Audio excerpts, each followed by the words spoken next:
কিছুমান আছে যে মামনি ভাল নহয়, তাৰ মুখখন বহুত তাই তেনেকুৱা, কিন্তু মোৰ ওচৰত খবৰ ভালনে, মোৰ ওচৰত বিৰাট ভাল আৰু দেই। কিন্তু বেলেগক ফোন মাৰি বা লগ পালে কয় আৰু এই তাই ইমান ভাল নহয়, তাৰ মুখখন বহুত, বাট মুখখন হ'ব পাৰে বহুত, বাট মোৰ কেৰেক্টাৰ বহুত ভাল, বুজিছ, তহঁতৰ নিচিনা নহয়। আৰু ভাবি চাবিচোন যে বিয়াৰ পিছতো কেইটা তাতে মুখ মাৰিছ। আমাৰ মুখ হ'ব পাৰে, ডাইৰেক্ট কথা কওঁ, আমি অপেন কথা কোৱা মানুহ।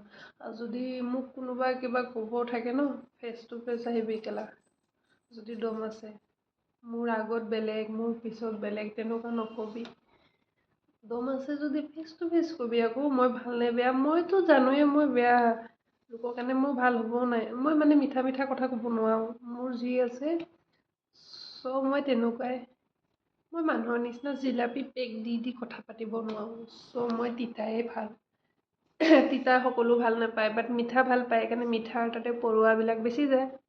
সেইকাৰণে মই তিতাই বেষ্ট, মিঠা হ'বলৈও দৰকাৰ নাই। লোকৰ কেৰেক্টাৰ চোৱাৰ আগত নিজক চাব লাগে, তাৰপিছত লোকৰ কথা ক'ব লাগে। লোকে ভাবে চাগে মই চাগে লোকক বদনামী কৰিলে, তাইৰ বদনামী কৰিলে মই ভাল দেখোঁ চাগে, তেনেকুৱা ভাবে। বাট কিন্তু চাগে যাক কয় সিহঁতেও ভাবে চাগে ন, নিজেই কেনেকুৱা, আকৌ তাই বেলেগৰ কথা কৈছে, ভাবে চাগে যে মোৰ কথা ক'লে মই গম নাপাম। বাট তই যাক কয় ন, সেইজন মানুহে বা সেই মানুহজনীয়ে মোক কয় বাৰু, নেভাবিবি, অ'কে।